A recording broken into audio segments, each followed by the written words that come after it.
Righto guys, QLD Matsuri, we're out here. Fits a check, got the briefcase. Hey, we were wearing the same colour shirt, I only just noticed that. Yeah, no, I didn't wear my Drifter Brain shirt this morning because I was like, Rex is going to be wearing his Drifter Brain shirt. So I was like, I'll wear this one, and it's the same colour as that one. You were wearing I should have known. You were wearing your jumper, I didn't notice. Got the briefcase, which means we mean business. Go sort Brad out. Happy days. Big stuff going on. Righto, so just got here, just set up the LTC and just put everything up in the kick panel now that that's set up. Was absolutely stoked, was calling around yesterday, or actually Thursday, trying to get an LTC for this thing so that it had wideband for the weekend. And pretty much everyone I talked to basically laughed and said we'd be lucky to get one within the next 6 months. And then I've gotten onto a bloke, Nick from NA Autosports in Slacks Creek, happened to have one on the shelf.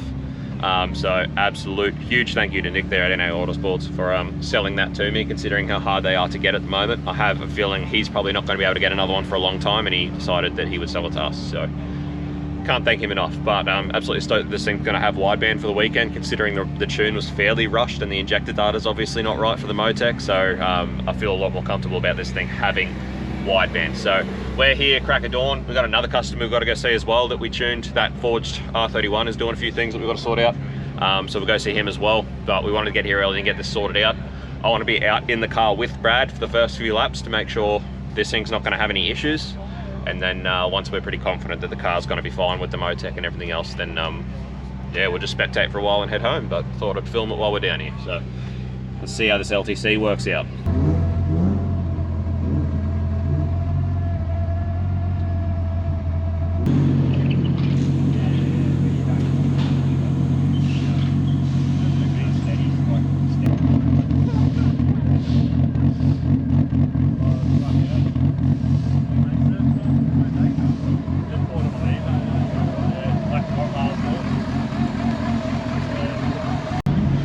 Welcome to Matsuri, eh?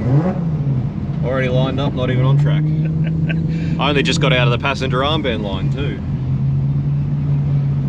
Line Surrey. Line Surrey. It is at the moment, that's for sure, bro.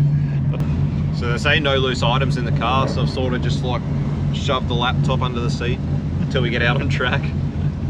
Try and hold on to it. I probably won't be able to film much at this point because I'll be holding onto the laptop, but... Sneaky laptop, mate. Sneaky lappy.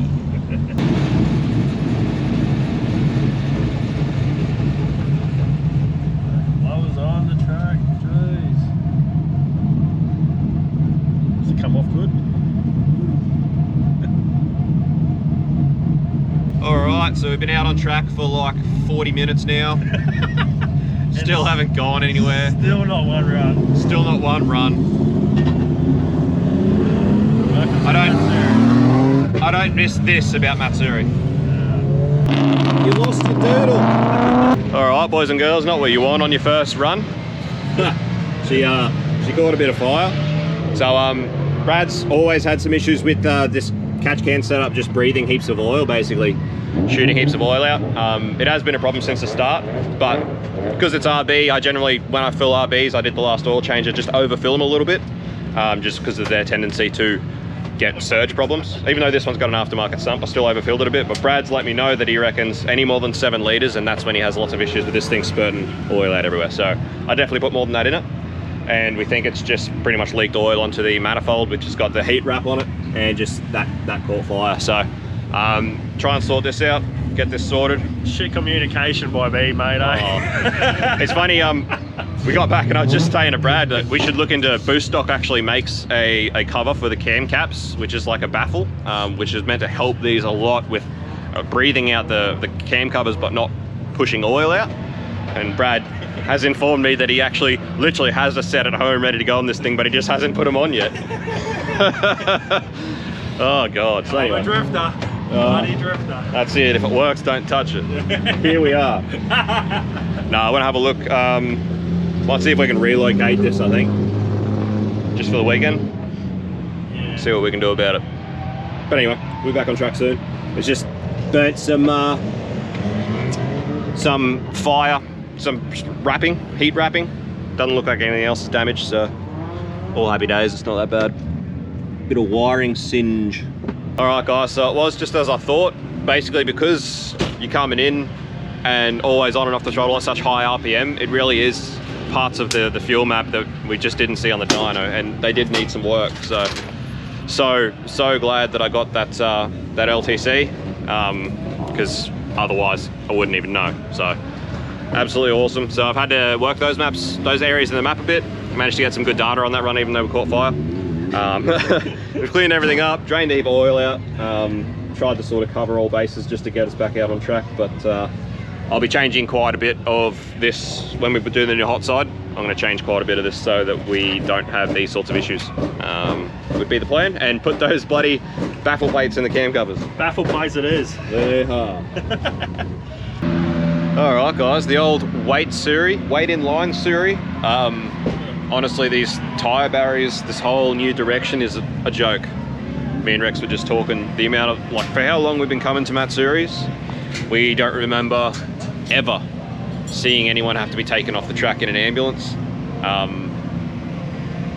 Twice. Maybe once, yeah. Twice. And today already, it's 11, just past 11 on Saturday of Matsuri, and there's already been 2 people taken off the track in an ambulance because of the stupid tyre barriers. It's absolutely ridiculous. It's stupid. Anyway, because of the crashes and the tyre barriers and stuff, we literally were waiting out there that time for like 40 plus minutes before we even got our run started. By that time, this thing, water temp was up to 110, air temp had soaked up to 60 plus, and the MoTeC just wasn't happy with that. So I'll have a look at those temperature corrections and probably move them up a bit, because that's 110's not really that hot, and even 60 IAT is not really that bad either. So I'll move those corrections up. But just been logging, trying to figure out the transients, getting the transients sorted. Lord, I'm glad we got this LTC, because we would have been screwed without it. Yeah, this tune was, before today, this tune was just not anywhere near close enough to being good enough. Just not enough time on the dyno, not enough time getting it to the cells that it was going to see, and sure enough, it's seeing so many cells that we just didn't even touch on the dyno. So super glad we've got the Lambda, otherwise we'd be trying to do this blind right now, which would just be not working. So stoked with it. Alrighty guys, so after about 10, 11 laps, I think we've got this thing pretty close, finally to the point where I think it's going to be alright. I'm so confident at the moment that I'm going to film this run instead of looking at the computer, so see how we go.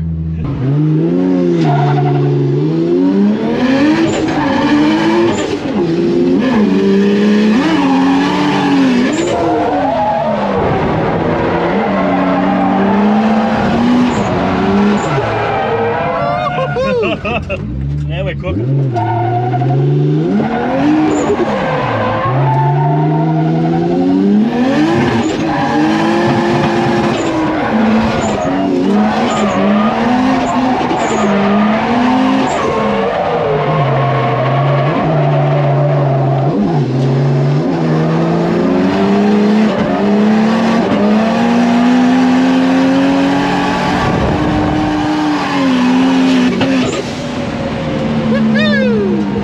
Righto guys, so we're getting this pretty close, like very close to the point where I'm happy. I'm pretty sure I should only have to go out with Brad for this last one, and after that I think he should be right for the rest of the week, and I think it's going to be okay. So found a few issues that were sort of compounded by other issues, feeding themselves, creating problems. We were getting real close, it was all good, and then we had a bloke spin out in front of us, and Brad dropped it into the dirt and debeated a tyre. So just replacing that tyre now, and then yeah, probably go out, we'll press that wheel, and then we'll head back out, and this should be hopefully the last one that I need to do any tuning for, and it should be pretty right. So basically what we're seeing is we're seeing completely different areas than we were seeing on the dyno, which is fairly typical. And in third gear we're seeing a lot more boost, because we didn't have time to get the closed loop duties, like closed loop boost sorted. This thing, it's only tuned in open loop boost. Obviously at that duty cycle in third gear while we're up there, it's running a bit more boost than it was before, so we were hitting a boost cut, but not only were we in a different part of the map where the fuel was not what it should be, we were then hitting boost cut, which was causing issues. And Brad feels down on power in third, and we've realised that where it's going through those transitionary periods on that map is not what we saw on the dyno, is a bit low on timing. So we chucked a fair bit more timing in it, which should bring the EGTs down, which will bring the boost down, and we should be hopefully pretty right now. Should be a bit more power there with that extra timing, and should be happy days. So fingers crossed, the old street tune, track tune. You get that on the last minute jobs. You do get it on the rush job, especially when you don't have your dyno. And yeah. What's your butt dyno telling you? Have you had it calibrated recently? No calibrations. You want to get your corrections My button dyno tells me that my ass crack is full of dirt. Yeah, it's kind of muddying the results.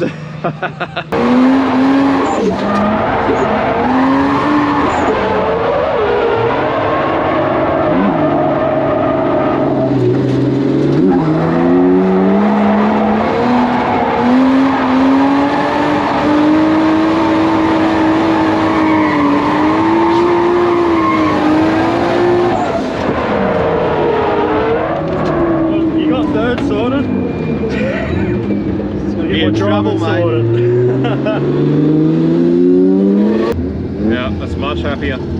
Yeah. Just got to work on keeping those RPMs up. Yeah, okay.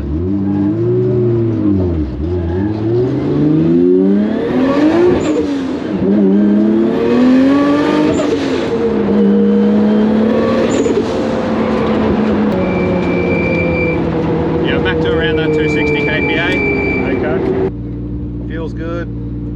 So that extra timing, I really like that extra timing.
Good job.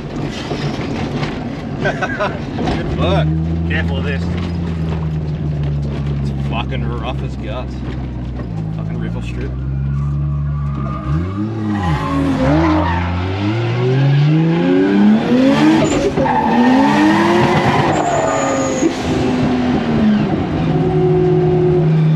Alright guys, so we're pretty happy with Brad's tune. Happy enough now that I'm not going to go back out in the car. Let someone else have a go, so go have a wander around.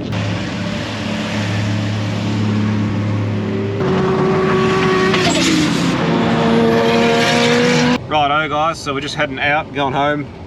Brad did have a few problems on the next run after I decided not to go back out with him. So then he came in, I jumped back in. Pretty sure it's just temperature stuff. We raised all the temperature corrections as much as we could, but I don't want to raise the temperature corrections any higher because it is getting quite hot. So that's pretty much the only problem, is that because it's so much carnage at the moment, because they've got all these tire barriers and all this other stupid stuff, and there's so many people at a Matsuri, keeps messing up the flow. You spend so much time sitting in line in that car because it's got an underdrive balancer. Sitting in line, it just creeps up and temperature just gets hot. So, you know, some of those runs he's starting to run at like 116 degrees, and it's just the ECU is trying to save it and kill a lot of things. So we just left it, told him he's going to try and just keep it nice and cool, but apart from that, it's been all good. Jaden's forged at R31. He's had a few issues with it today, just blowing out oil out of the breathers, but watching him out on track, that thing is absolutely hooking. It's just full bake sale. So, and then Jake's S180, we sort of helped him with it. He had a bit of an issue with the timing belt, but it looks like he's hopefully back on track now and going to be alright for the rest of the day. So it's 4 o'clock and we got a good old drive home, so we're going to head home. But I got to say, this whole Matsuri thing with all these tire barriers is just, it's lunacy, it's idiocy. I cannot wrap my head around what the point is. There's been just carnage, just carnage everywhere. There's just written off cars left, right and center. It hasn't discouraged anyone. Yeah, well, it's not even a discourage. People make mistakes and they end up in the grass, but there's legitimately people getting hurt. You know, and these people, it's not stopping them from leaving the track. They're still leaving the track. They're still damaging the track edge. They're just, instead of sliding off onto the grass, accidentally doing a bit of damage, and then just making their way back to the track and continuing their weekend and not disrupting the flow of the track.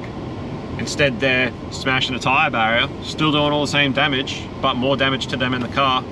Then you got to wait for a tow truck to come get the car off and an ambulance to get the people out. And it disrupts the whole flow of the process, the whole thing. It's an absolute joke. I mean, outside of that, it's been awesome. There's heaps more food around, there's heaps more amenities and stuff compared to other Matsuris. Like, in that sense, it's been a lot better, but I cannot understand the point of these freaking tire barriers. I really can't. I can't imagine having to pay like whatever the driver's entry fee this year was, like $500 to come to Matsuri and sit in line all day. Hard to get to drive and just watch people get hurt and destroy their cars because of stupid tire barriers. Anyway, that's my little rant, that's my little 2 cents. Yeah, it's my little 2 cents in the situation. Thanks for watching anyway, guys. Excited to get Brad's car back. He's going to bring it back out to us tomorrow after Matsuri. And change that hot side and get everything sorted and actually spend a lot more time on our dyno getting that thing sorted properly. But I must say, we made really good progress this morning. I'm actually quite happy with the tune as it is at the moment, as we're leaving it. But obviously it's all going to change when we change the rest of that setup anyway. So 6.5 doesn't really matter, but at least he has a good weekend. So we'll see you later, guys. Peace out, see you, bye.